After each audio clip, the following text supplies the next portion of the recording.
Hello students, welcome to basic education.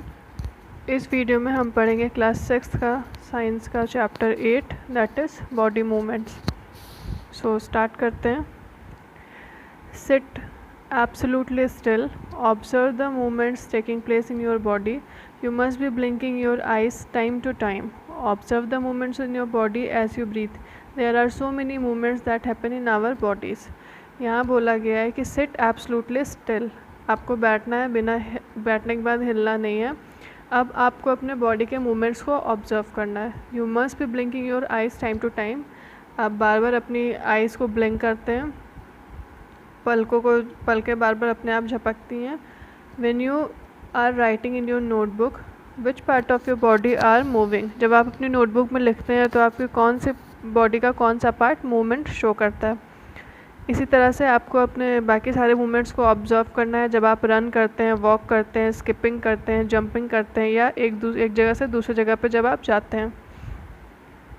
यहाँ पे एक टेबल दिया हुआ है, how do animals move from place to place. Animals कैसे प्लेस टू प्लेस मूव करते हैं। 3 कॉलम है। पहला है एनिमल, दूसरा body parts use for moving from place to place. Animal का नाम लिखना है। यहाँ पे आपको लिखना है कि वो एक जगह से दूसरी जगह जाने के लिए कौन से बॉडी पार्ट्स का यूज़ करते हैं। और how does the animal move, animal move कैसे कर रहे हैं, कौन मतलब वो वॉक कर रहे हैं, जंप कर रहे हैं, स्लिथर कर रहे हैं, इस तरह से। सो फर्स्ट यहाँ पे फिल है काउस। काऊ मूव करने के लिए लेग्स का यूज़ कर रही हैं, और वो किस तरह मूव करती हैं, वॉक करके।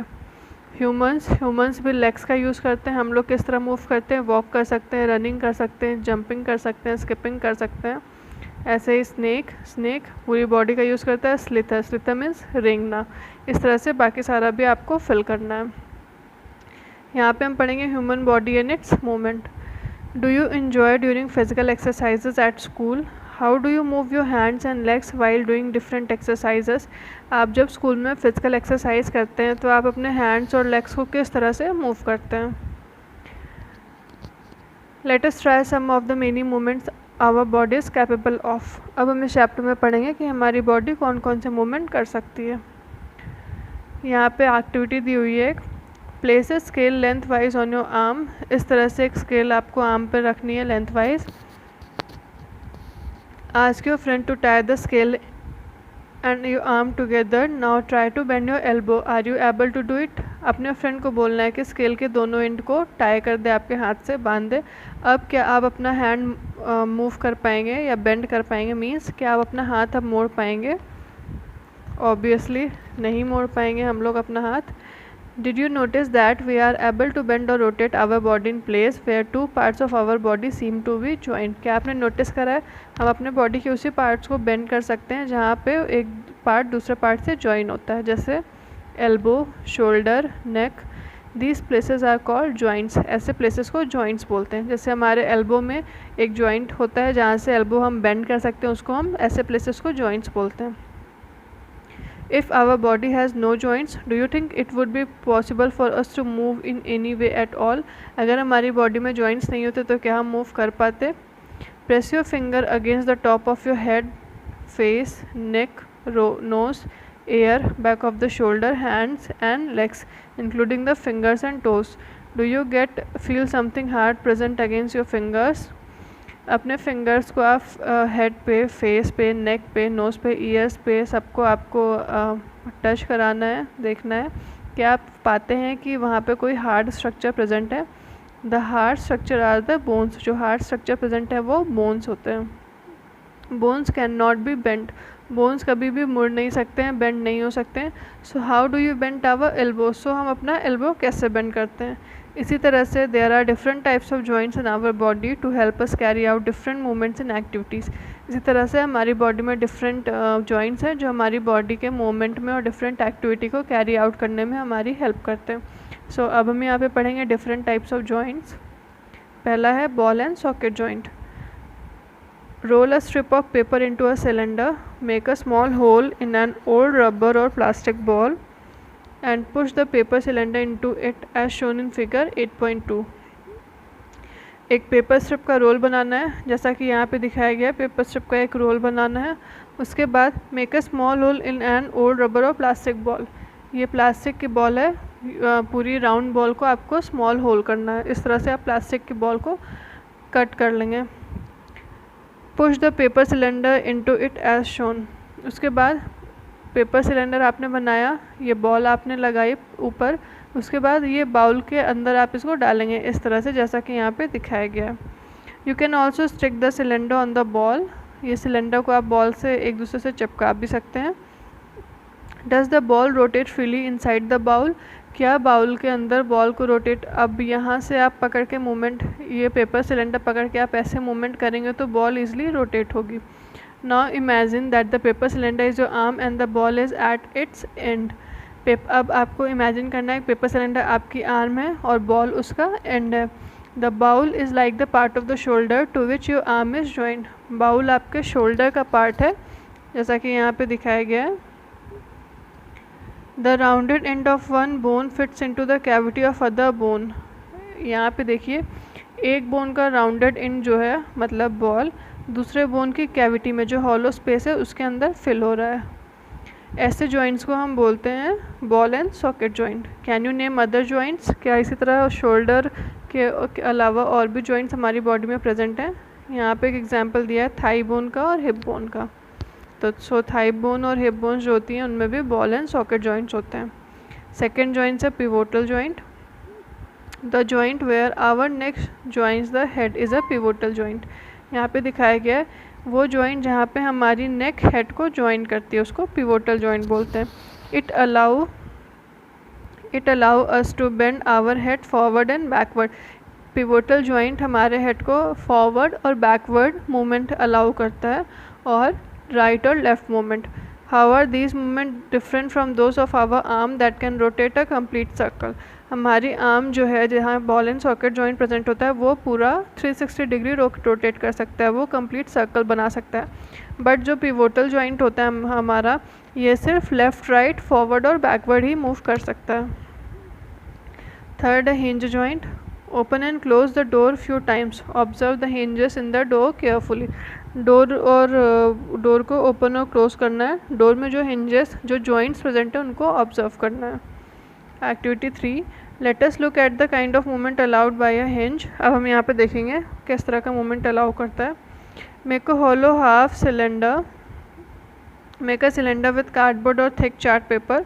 कार्डबोर्ड और थिक चार्ट पेपर से एक सिलेंडर बनाना है, जैसा कि यहाँ पे दिखाया गया है। Attach a small pencil to the cylinder by piercing in at it centre.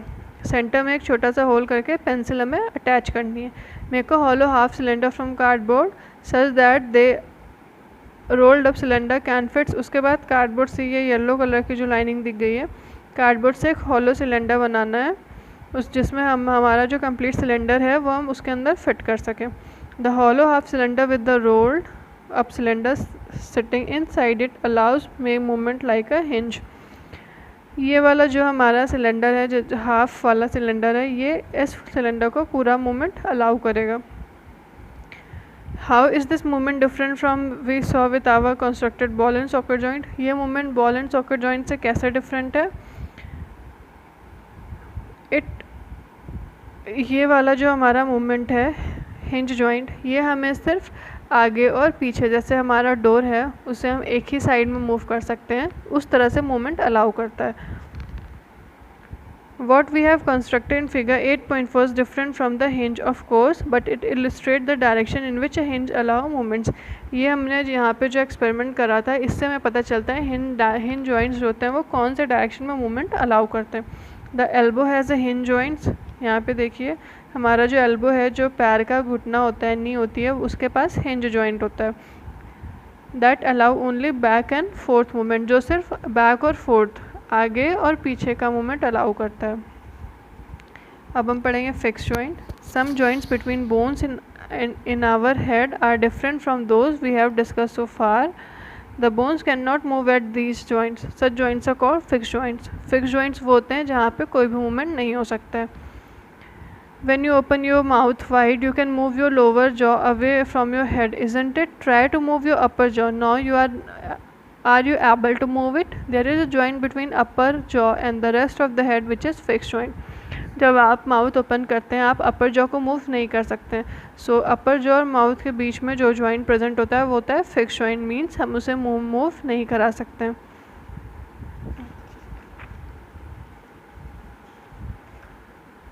If you wanted to make a doll what will you make first? अगर आपको कोई डॉल बनानी है आप सबसे पहले क्या बनाते हैं? Perhaps a framework to give the doll shape before making its outer structure. हम उसका एक इंटरनल फ्रेमवर्क बनाते हैं जिससे कि हम उसको आउटर स्ट्रक्चर दे सकें। इसी तरह हमारी बॉडी में जो बोन्स हैं वो एक फ्रेमवर्क बनाती हैं जिससे हमारी बॉडी को शेप मिलता है, और उस फ्रेमवर्क को हम कहते हैं स्केलेटन। यहाँ पे दिखाया गया skeleton. How do we know that this is the shape of human skeleton? हमें कैसे पता चलेगा ये ह्यूमन स्केलेटन का शेप है? We can have some idea about the shape of number of bones. हमें बोन्स के शेप और नंबर्स का आइडिया है जिससे हम बता सकते हैं कि ये ह्यूमंस का बोन है। One way we could know this shape better would be look at x-ray images. X-ray images के थ्रू हम ईजिली आइडेंटिफाई कर सकते हैं बॉडी के शेप को। Did you or anyone in your family have an x-ray or any part of your body taken? क्या आपका या आपके घर में किसी का भी एक्सरे हुआ है कभी? अगर हुआ होगा, when we are hurt we or have an accident, जब भी हम हर्ट होते हैं या कोई एक्सीडेंट होता है तो doctors use these X ray images to find out about possible injuries. Doctors इसी एक्सरे का यूज़ करके हमारी इंजरीज़ को पता करते हैं। Feel the bones in your forearm, upper arm, lower leg and upper leg. Try to find out numbers of bones in each pair. Upper arm, forearm, upper leg और lower leg का आपको bones identify करना है। Feel the bones, उसी तरह से नी और ankle joints जो हैं वहाँ पे भी बोन्स देखना आपको आइडेंटिफाई करना है। यहाँ पे एक इमेज दिखाई गई है एंकल और नी जॉइंट्स की, एंकल जॉइंट्स और नी जॉइंट्स की। Bend your fingers, are you able to bend them at every joint? How many bones does your middle finger have? आपको अपनी फिंगर्स बेंड करनी है, क्या आप हर जॉइंट्स पे अपने फिंगर बेंड कर ले रहे हैं? It seems that fingers have many bones, isn't it? Means हमारी फिंगर्स में बहुत सारी बोन्स होती हैं। It is made up of several small bones called carpals। हमारे फिंगर्स स्मॉल बोन से बनी होती है जिसको हम कार्पल्स बोलते हैं। Activity 4, take a deep breath and hold it for a little while. Feel your chest bones and the backbone by gently pressing the middle of the chest and back at the same time. एक deep breath लेनी है। Breath लेते time आपको अपने chest bone और backbone को press करना है और फील करना है। क्या आप अपने रिप्स को काउंट कर सकते हैं? ये वाला फिगर 8.10 देखिए। Compare with what you feel the chest bone. जब आपने एक्सपेरिमेंट करा था, डीप ब्रेथ आपने ली, तो आपने जो जितने भी बोन्स आपने काउंट की उसको इससे कंपेयर करना है। They join the chest bone and the backbone together to form a box. जो भी बोन्स थी वो चेस्ट बोन और बैक बोन को ज्वाइन करती हैं, एक बॉक्स बनाती हैं जिसको हम बोलते हैं rib cage. There are 12 ribs on each side of chest. Each side, एक साइड पर 12 रिब्स प्रेजेंट होती हैं, तो टोटल 24 रिब्स होती हैं। Ask some friends to touch their toes without bending the knees. अपने फ्रेंड से कहना है कि टोज को टच करे without bending the knees. Starting from the neck move your fingers downward on the back of your friend. Neck से लेते हुए नीचे तक आपके आप अपने फ्रेंड्स को नेक से लेके बैकवर्ड्स, पीछे के साइड से नीचे तक टच करिए। क्या आपको बैकबोन फील होती है? ये बैकबोन जो प्रेजेंट होती है, ये बहुत ही स्मॉल बोन्स की बनी होती है जिनको हम वर्टिब्रे बोलते हैं। The backbone consist of 33 vertebrae. Backbones में टोटल 33 वर्टिब्रे प्रेजेंट होती हैं। The rib cage is joint to this backbones. ये रिब केज जो होती है ये बैकबोन से ज्वाइंट होती है। Make your friend to stand with both hands, press the wall and ask her to push the wall. अपने फ्रेंड से कहना है कि वो अपने दोनों हाथों से वॉल को पुश करे। Do you notice 2 bones on the back that are prominent when the shoulders are, they are called shoulder bone। जब वो अपने हैंड से वॉल को प्रेस करेगा तो आप देखेंगे कि शोल्डर के पास बैक में 2 बोन्स होते हैं जो प्रोमिनेंट होती हैं जिनको हम बोलते हैं shoulder bone. This structure is a pelvic bones. They enclose the portion of a body below the stomach. Stomach के नीचे पेल्विक बोन्स प्रेजेंट होती हैं। ये स्ट्रक्चर, ये बोन्स जो होती हैं ये हमें सिट, बैठने में हेल्प करती हैं। The skull is made up of many bones join together. Skull बहुत सारी बोन्स से बना होता है जो ज्वाइन टुगेदर, एक दूसरे से ज्वाइन होती हैं। We discuss many bones of our joint and skeleton. अभी हमने बहुत सारी बोन्स का बारे में डिस्कस करा, बहुत सारे स्केलेटन के बारे में। अब हम यहाँ पे पढ़ेंगे cartilage. Some additional parts of the skeleton that are not as hard as the bones and which can be bent। कुछ additional parts ऐसे present होते हैं जो hard नहीं होते हैं और उनको हम easily bend कर सकते हैं, उनको हम cartilage बोलते हैं। cartilage हमारे ear में present होती हैं, जैसे यहाँ पे ये वाला पार्ट जो होता है हमारा अपर पोर्शन, यहाँ पे बोन्स नहीं प्रेजेंट होती हैं, बहुत सारी मसल्स प्रेजेंट होती हैं, इसको हम इजीली बेंड कर सकते हैं, इसलिए इस पोर्शन यहाँ पे कार्टिलेज प्रेजेंट होता है। मींस यहाँ ये थोड़ा सा हार्ड तो होता है बट यहाँ पे बोन्स नहीं होती हैं, इस पोर्शन को हम बेंड कर सकते हैं। This is cartilage. Make a fist with one hand. एक हैंड से ऐसे फिस्ट बनाना है। Bend your arm at the elbow and touch your shoulder with the thumb. आपको अपने थंब से अपना शोल्डर टच करना है। Do you see any change in your upper arm. क्या आपको अपने अपर आर्म में कुछ चेंजेस आते हैं। इस तरह से जब आप इसको बेंड करके यहाँ टच करेंगे तो ये मसल्स स्वेल हो जाती हैं, इनको हम मसल्स बोलते हैं। यहाँ पे the muscles burst due to contraction. ये स्वेल क्यों हो जाती है, क्योंकि इनमें कॉन्ट्रैक्शन होता है, सिकुड़ते हैं जब आप हाथ बेंड करेंगे, इसलिए ये स्वेल हो जाती हैं, यहाँ पे दिखती हैं। और जैसे ही आप हाथ को ढीला छोड़ेंगे ये रिलैक्स फॉर्म में हो जाती हैं। When contracted the muscles become shorter, stiffer and thicker। जब ये कॉन्ट्रैक्ट होती हैं तो ये शॉर्ट स्पेस लेती हैं, स्टिफ हो जाती हैं, मीन्स हार्ड हो जाती हैं और थिकर हो जाती हैं।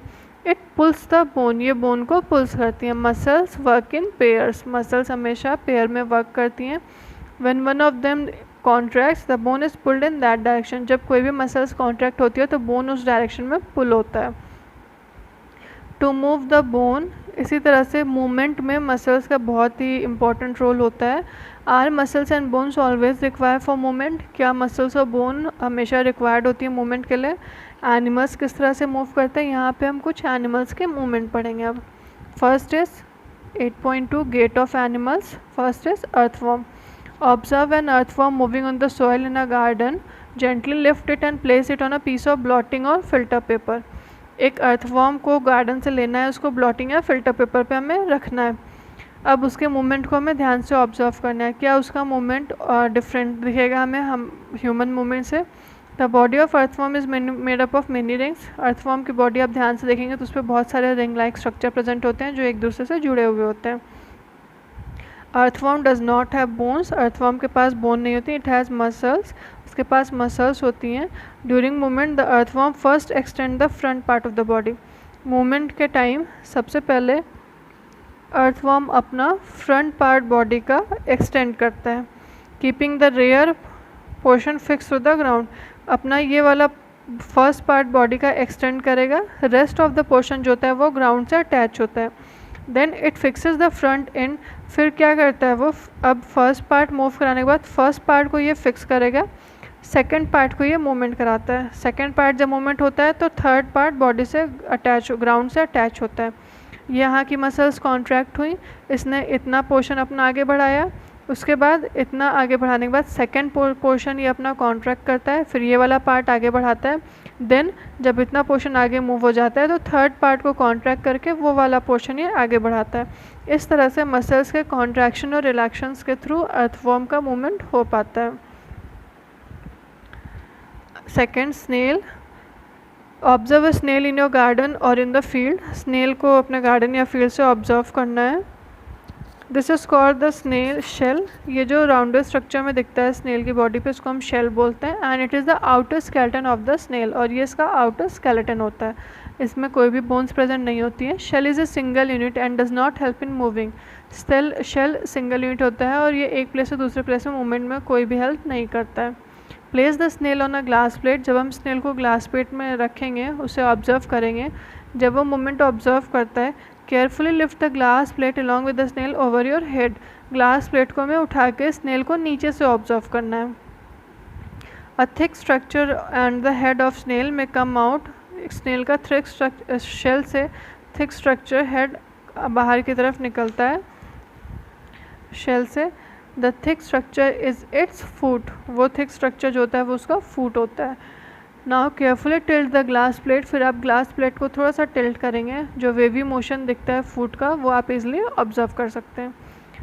Cockroach walk and climb as well as fly in the air. Cockroach walk कर सकता है, क्लाइंब कर सकता है, एज वेल एज फ्लाई कर सकता है। They have 3 pairs of leg, इनके 3 पेयर होते हैं लेग्स के जो उनको वॉकिंग में हेल्प करते हैं। इनकी बॉडी के ऊपर एक हार्ड स्केलेटन प्रेजेंट होता है। स्केलेटन बहुत सारी प्लेट्स का बना होता है जो एक दूसरे से ज्वाइन होते हैं, उनके मूवमेंट में हेल्प करते हैं।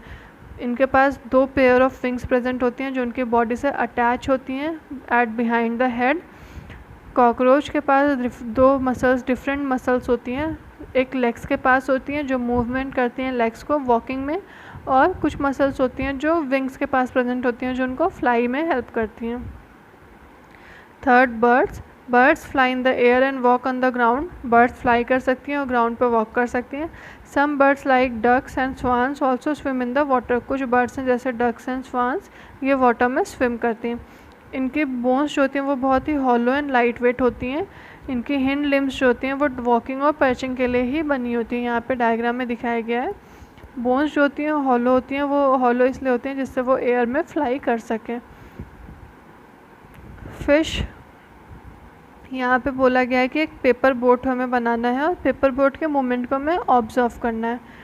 अब हम फ़िश की बॉडी जब ऑब्जर्व करते हैं तो हेड एंड टेल जो होती हैं फ़िश के वो स्मॉलर होती हैं और जो मिडल पोर्शन होता है बॉडी का वो बहुत ही ब्रॉड होता है, जैसे कि यहाँ पे दिखाया गया। हेड और टेल स्मॉल होती हैं और मिडल पोर्शन बॉडी का बहुत ही ब्रॉड होता है। तो बॉडी के दोनों एंड्स इनके टेपरिंग होते हैं। ऐसे शेप, बॉडी शेप को हम स्ट्रीम लाइन शेप बोलते हैं। ऐसा शेप इसलिए होता है क्योंकि ये वाटर में इजीली फ्लो कर सकें और मूवमेंट कर सकें। वाटर में मूवमेंट इनका कैसे होता है? The skeleton of fish is covered with strong muscles. इनकी स्केलेटन मसल से कवर होती हैं। ड्यूरिंग स्विमिंग के टाइम मसल्स, फ्रंट पार्ट जो होता है बॉडी का वो कर्व होता है। सबसे पहले फ्रंट पार्ट कर्व होता है to one side and tail swings towards the opposite. Front part इस साइड कर्व हो रहा है तो टेल इस साइड इसकी मूव करती है। The fish forms a curve. इस तरह से फिश मूवमेंट के टाइम कर्व फॉर्म करती हैं जिसकी वजह से एक जर्क बनता है और इनकी बॉडी को आगे की तरफ, फॉरवर्ड की तरफ पुश करता है। इसी तरह से डिफरेंट जर्क्स फॉर्मेशन से फिश अपना मूवमेंट करती हैं। अब हम यहाँ पे देखेंगे how do snakes moves. Snakes have a long backbone. Snakes के बैकबोन बहुत ही बड़ी लंबी बैकबोन प्रेजेंट होती है। They have many thin muscles. बहुत ही पतले पतले मसल्स प्रेजेंट होते हैं। They have connected to each other even though they are far from each other. वो बहुत ही दूर दूर होती हैं बट वो एक दूसरे से कनेक्टेड होती हैं। मसल्स जो होती हैं वो बैकबोन, रिब्स और स्किन को कनेक्ट करती है। The snake body curves into mini loops. Snake का मूवमेंट आपने कभी देखा होगा तो उसकी बॉडी बहुत सारे लूप्स में कर्व होती है।